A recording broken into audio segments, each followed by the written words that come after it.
Mr. Chairman, thank you for your great opening statement and your great articulation of the importance of our support for Ukraine, the importance of our support for NATO, the importance of NATO's integration into our own national security. I appreciate also the ranking member's statements.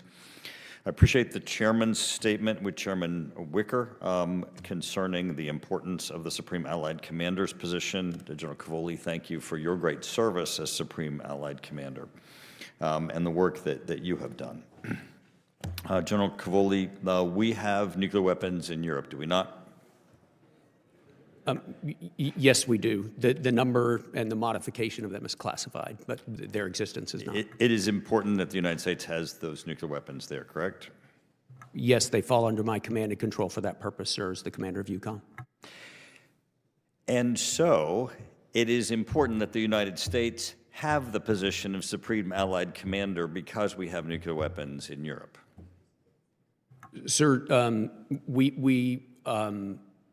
if those nuclear weapons were going to be offered to the alliance for nuclear deterrence or for nuclear operations, that would come under the command of the Supreme Allied Commander.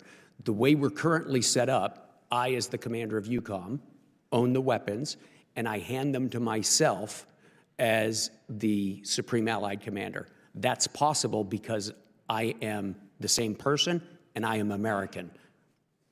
So I really appreciate that you just did that straight line for everyone, because the idiocy of the fact that there was any discussion about the aspects of relinquishing the demand or even the rumor of relinquishing the demand is just beyond me, because you both indicated that we have nuclear weapons in Europe, that it's important we have nuclear weapons in Europe, and that it's important that you have the command because you are an American and they are under your command.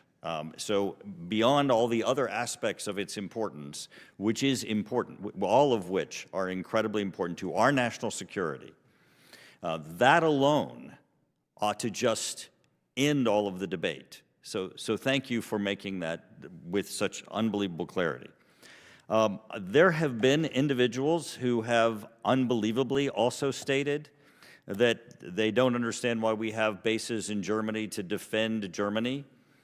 In your opening, you were describing that you don't go to work every day to defend Europe, that you're part of the overall arching aspects of the extended reach of the United States national and international security apparatus. Would you please give us some description, again, of the fact that the work that you do, that you're EUCOM, but you don't sit around every day and wait to see whether or not there's someone who's trying to invade Germany, that our bases in Germany actually, where there are Americans, are working every day on international security operations for the United States and on our international security issues around the world. Congressman, as the commander of U.S. European Command, I have U.S. missions. I take all of my instructions and my direction from the United States, from the Secretary of Defense, and I am there exclusively to pursue U.S. interest and to defend U.S. interest. Inasmuch as I'm located in Europe with that force, it's almost always in conjunction with allies, but I am doing it from a U.S. perspective for U.S. interest. But you were describing Israel. You do things in the Middle East. You do things all around the world. You're not just sitting there defending Europe. No, sir. If you look at the Mediterranean Sea, three very important U.S. combatant commands come together there. There's U.S. AFRICOM, Mike Langley. There's U.S. CENTCOM with Eric Kurilla, and there's EUCOM.